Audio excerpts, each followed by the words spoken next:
And Philippa. Hello, Peter Jackson. I'm on your phone now. Oh, okay, sorry. Yes, say a few words, please. Hi, everybody. Thank you very much for coming.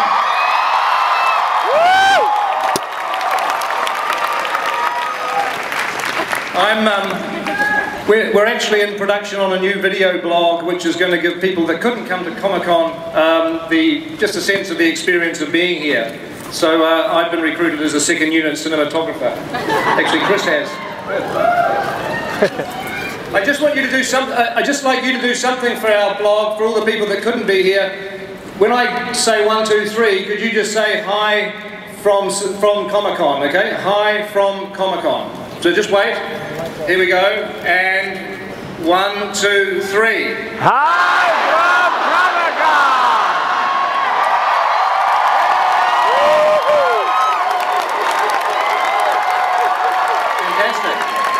Fantastic. No need for a take 2. That was bloody good. So who has been camping out on the street?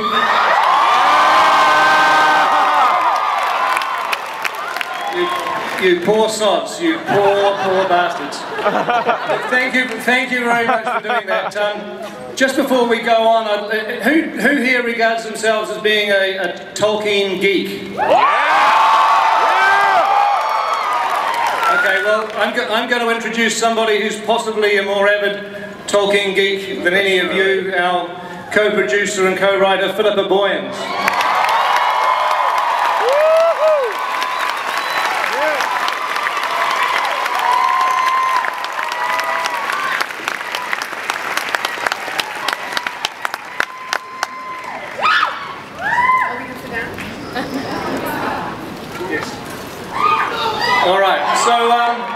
I'm sure we'll hear from Philippa later, especially if you have some tricky questions for her.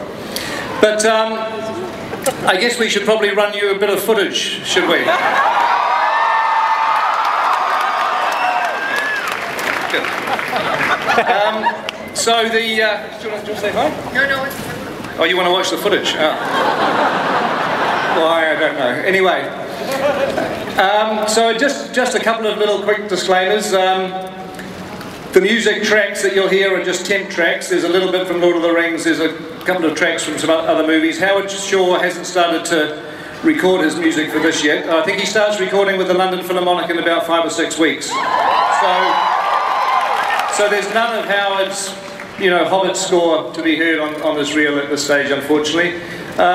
Most of the effect shots are not finished. There's some that look pretty good. There's a few that are a little bit dodgy, but I've picked footage where the effects are mostly along the way somewhat.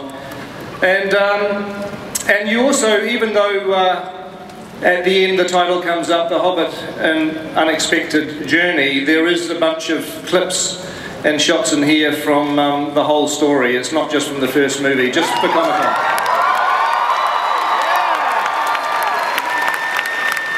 So should I shut up and we'll just run it, eh?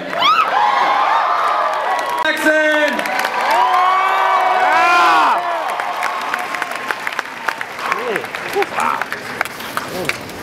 Thank you very, very much. I hope that was worth the wait. Thank you very much for all your support, everyone. We really, really, really appreciate it. This is a film made by fans for fans, believe me. So let's, without any more ado, let's bring up a few of our friends that we have here. So our second unit director, who also plays a small but significant role in the movie, Andy Serkis.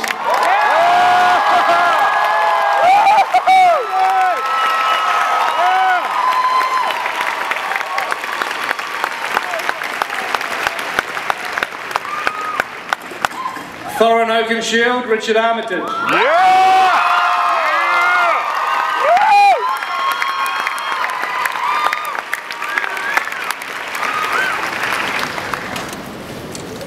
Bilbo Baggins, Martin Freeman.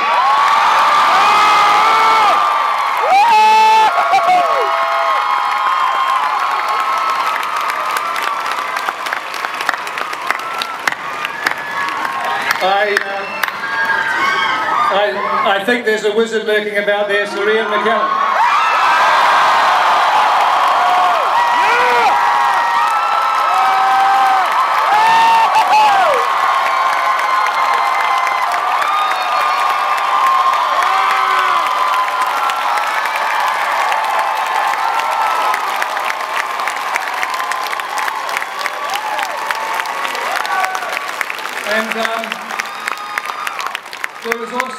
We also have a surprise guest, which I thought would be fun to bring up on stage. We found Frodo out the back.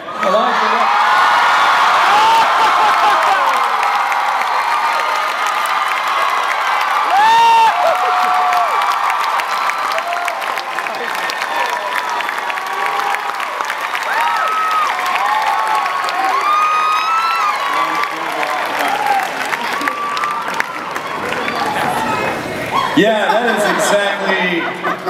I am equally overwhelmed by the awesomeness. Welcome, everyone. This footage is stunning. Stunning footage. You guys just saw over 12 and a half minutes of The Hobbit. And I think I just want to take this right to audience questions if we can, because I know a lot of people waited and you guys have some questions. So let's just open up the floor right now. The button lady. Hi. I thought I was kidding. Hello, button lady. I want to thank all of you for making the previous films and these films. This whole cape thing started with Lord of the Rings because I had to have a I'm a Treebeard hugger button and no one had one. But Peter, this is beautiful. Absolutely beautiful. Thank you. Thank you. Thank you. And the question is, I could have swore I saw you in makeup in a shot online. Peter, where will we see you in the film? I actually haven't shot my cameo yet, but I'm due to shoot it tomorrow when I get back to New Zealand. Seriously. I'm going to be a bit difficult to spot this time round, but I'm not going to tell you where I am. All right. I'm the handsome one. You'll recognise me. Hello. What's your name? Hi, my name is Julia Weldon. My father is a huge Lord of the Rings enthusiast, and he's actually an elven linguist. He worked on the original trilogy. So I grew up with The Hobbit. It was like my bedtime stories when I was little. But I was very upset as a small child that there weren't any female characters in it. So I made him change a bunch of them as he read it. I made him make Gandalf a woman. And also I didn't actually know that Smaug wasn't a female dragon until like a year ago. Okay, sorry. My question is, what kind of role does Galadriel play, and are there any female characters you added? Good one. That's a great question for Philippa. Yeah, there are. Galadriel, as you all know, is the most powerful being in Middle-earth at this time. And we wanted to go in there and tell that story. We worked with Kate, we talked to her about the role. She did a phenomenal job. I had my total geek out moment when she stepped up. And the Battle of Dol Guldur, let me just say that, was extraordinary. But so she immediately brings a very powerful feminine energy into the film. And one of the reasons it's interesting that you did that, because we did feel the weight of it being a bit of a boy's own story. After a while, you feel the weight of that. And we did create a character. Her name's Tariel, who is an elf, who is played magnificently by Evangeline Lilly, who I bought. You saw a little bit of. She's our redhead. We have, we created her for that reason, to bring that energy into the film, that feminine energy, and we believe it's completely within the spirit of Tolkien. You know, we tried really hard, and she wanted that more than anything herself. She didn't want it to be a ploy. We wanted it to sit in the world, and I think you guys are going to fall in love with it. Excellent, thank you. Sir Ian Mckellen? I just wanted to say hi. Hello, how are you? I'm good. What are you doing here, actually? I'm moderating a panel at the moment. And all these folks? Yeah, I invited 6,500 people to come hang out.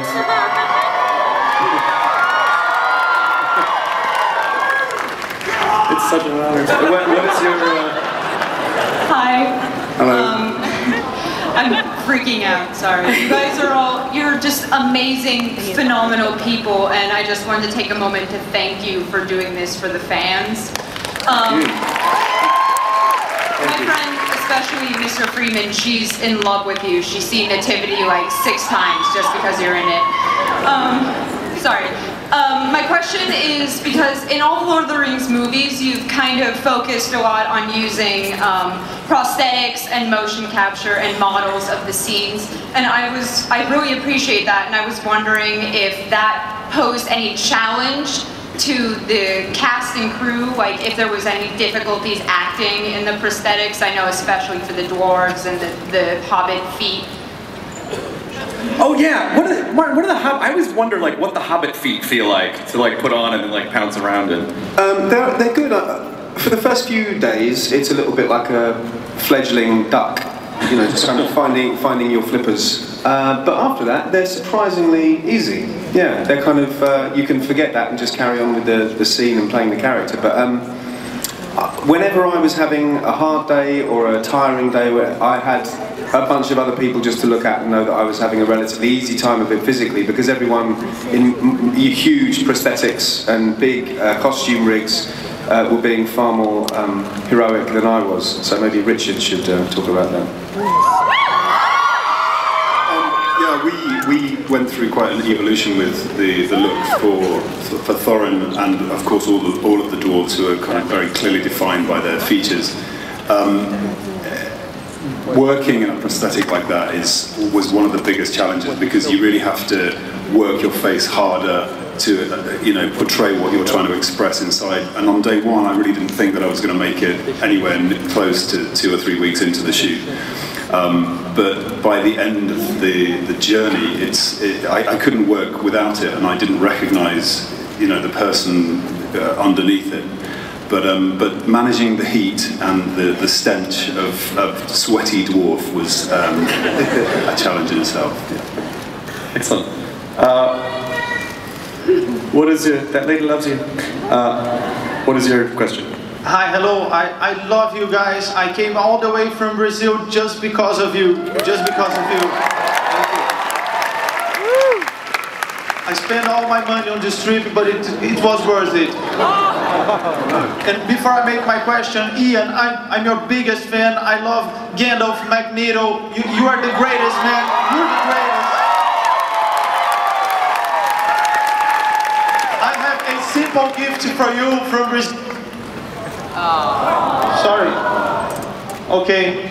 Oh, make sure I get that. Thank you very much. It's a t-shirt signed by Anderson Silva. It's important for me, and I would like to give it to you. Oh wow. So my question is for Peter. I gotta know this. Will you make a movie about Silmarillion?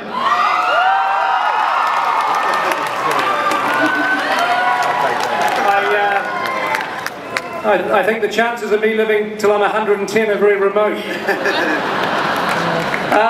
The Silmarillion is totally owned by the Tolkien estate. It's not owned by Warner's or MGM like The Hobbit and The Lord of the Rings are. So, and I don't think the Tolkien estate like these movies at all. So, I wouldn't imagine that the Silmarillion is going to go anywhere for quite a long time. Right. Sorry, Brazil. Thank you, guys are awesome. Donkey Kong is awesome. Thank you, guys. Thank you for coming. I kind of can't believe I'm up here right now, but my question is for Martin, but first I just wanted to say, Serkis and Mckellen, I've grown up with your acting, Gandalf, Magneto, whatever, and it's just, your performances will always be very, very special to me, so thank you for that. My question for Martin, though, is, were you, like, intimidated or maybe under pressure because you're joining such an ambitious project that's already been established with so many other actors and people who had worked on the previous films? In all honesty, and it might sound a bit disingenuous to say, but I honestly didn't feel a huge amount of pressure. I certainly didn't feel intimidated. Once I'd met Peter, Fran and Phil, I felt relaxed with them. I felt they were recognisable human beings. They weren't trying to impress me. They weren't trying to do that stuff to me, which sometimes people can do, which is like, do you realise, you know, how lucky you are, kind of thing. They weren't doing that to me. They just wanted me to be in the film, and that really made me want to be in the film.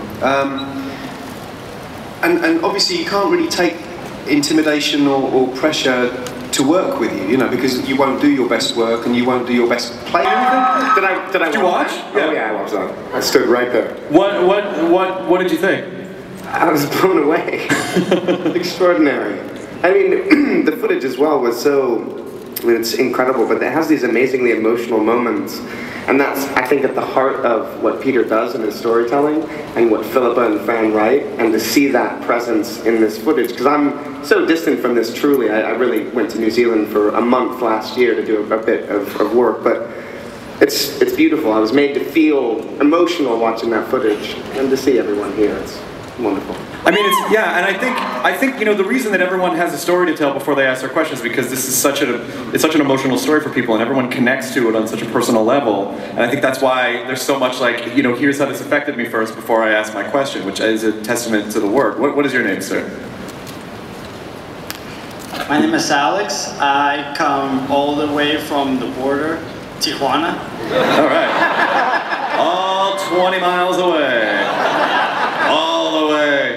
Well, first I want to thank Ian for last night visiting the guys who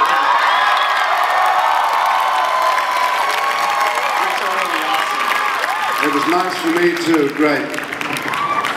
And my question is for Peter Jackson.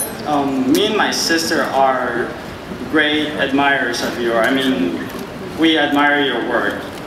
And my question is, what is the process to select the scenes that will be in the theater and then the ones who will be in the extended edition? Yeah, I mean, that's a good question. People often assume that we shoot scenes for the extended cut, you know, that this scene is somehow earmarked at the beginning as not for the movie, but which is not true at all. I mean, you literally write the script, well, in theory you're supposed to write the script before you start shooting, but it never quite works that way with us. We write the script as we're shooting, and you shoot, and you shoot, and you shoot some more, and you know, the scenes, the stories develop. I mean, it may be that we write a scene halfway through the shoot that we think we need to tell some of the story, and so anyway, it's very organic, and it's not until you get to the very end and you can start to look at a cut assembly of the film that you start to realise where there's repetition, where there's slow patches, where there's, you know, and you basically, look, at the end of the day, you know, you end up with a film that's too long. And so, purely for what the studio and the distributors need, you need to trim it down a little bit, which we try and do. We're not very good at making short movies, unfortunately. A skill I've never mastered. But anyway, you kind of end up with, you know, you end up with the theatrical film and at a length that you think is what it should be for the experience, and then you look at what got cut out.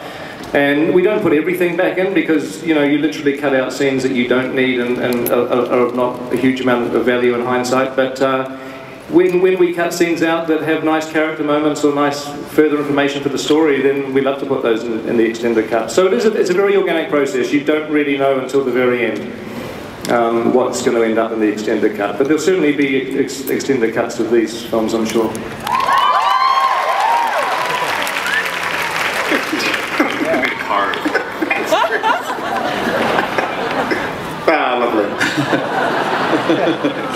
What, I even drew a little Comic-Con eyeball on it too. Did you notice that on the set? Very detailed. Thank you. Actually, we haven't heard from Andy yet. Andy, I mean, I think, you know, anything. What is this like, you know, coming back? Well, where should I start? I was only supposed to be coming back for 2 weeks to play Gollum again, which I was very much looking forward to, of course. And then about a month before I was about to come down to New Zealand, I get an email from Fran who says, Andy, I know you've probably got something on, but Pete would like you to come direct the second unit. And so, would you mind coming down for a year and a half instead of 2 weeks? Now, it's not unusual to do that sort of thing in this company, and of course, once I picked myself up off the floor, I was on that plane, of course. I mean, it was a remarkable and extraordinary experience for 2 counts. One, obviously working with Martin, who I've wanted to work with for a long time, and to get the chance to play opposite him for that scene, which was a great experience, and was the first thing to be shot in the movie. Actually, we spent 2 weeks shooting the entire scene. A number of times, Pete wanted to let it feel like a theatre piece where we could really play off each other, and Marty could find the character of Bilbo, and it was a really amazing way of working, and it was terrific.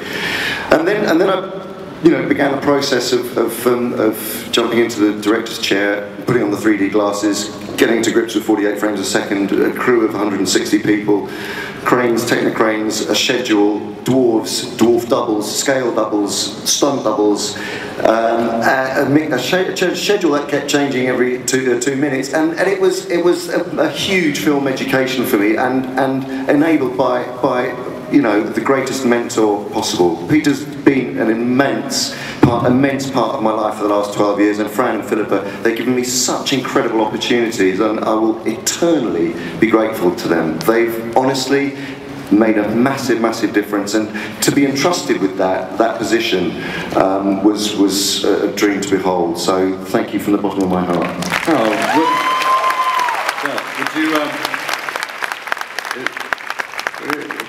Could you just do the voice for me? I'm sorry, I don't mean to be... For fuck's sake, do I have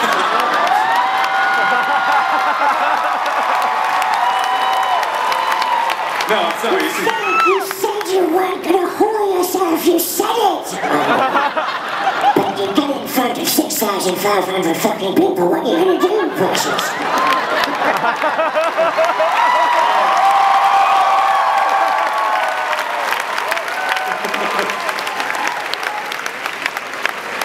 Man, that ring changed you, man. We have time for one more question. What is your question, man? Well, I camped out overnight for my first time in 8 years with all of these lovely strangers. It was awesome. They're wonderful people. But my question is primarily for Martin. I think that part of the lasting appeal of The Hobbit is this universal story of an ordinary person overcoming not just extraordinary circumstances, but his own fear and self-doubt. And I'm curious whether you drew on any personal experiences to understand his motivation for stepping over that threshold. Not directly, and if I did, I wouldn't tell you. But only in the sort of universal human sense of, you can empathise with people who we all have fear, and we all have reservations, and we all have places that we're scared to go, whether they're internal or whether they're external. So I mean, it's certainly something I can relate to. I mean, that's part of your job as an actor, is just to be relatable to things anyway.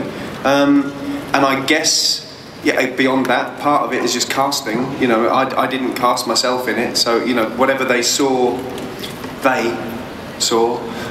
that's they. Thank you. Was they thought would be helpful for me to play Bilbo, but no, it was more kind of.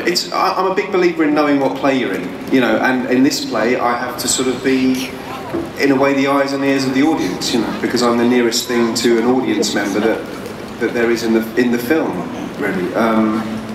I think Bilbo has to be relatable to, has to be empathetic, and so my job partly is to relate that by just being open and just having a certain vulnerability, having a certain wit and a certain lightness of touch. It can't be too heavy, it can't be too riven with anything. So yeah, I mean, I just turn up. Well, you guys have been... Oh, I'm sorry, did you want to say one more thing? No, I'm just saying thank you. Oh, all right then. I'm sorry. Everything's ruined. Let's go home. You guys, you've been more than generous with your time and your footage. Please, you guys, help me thank New Line Cinema and Metro-Goldwyn-Mayer. December 14th of this year. Just 5 more months to go. Peter Jackson, Phil Barnes, Martin Freeman, Sir Ian Mckellen, Serkis, and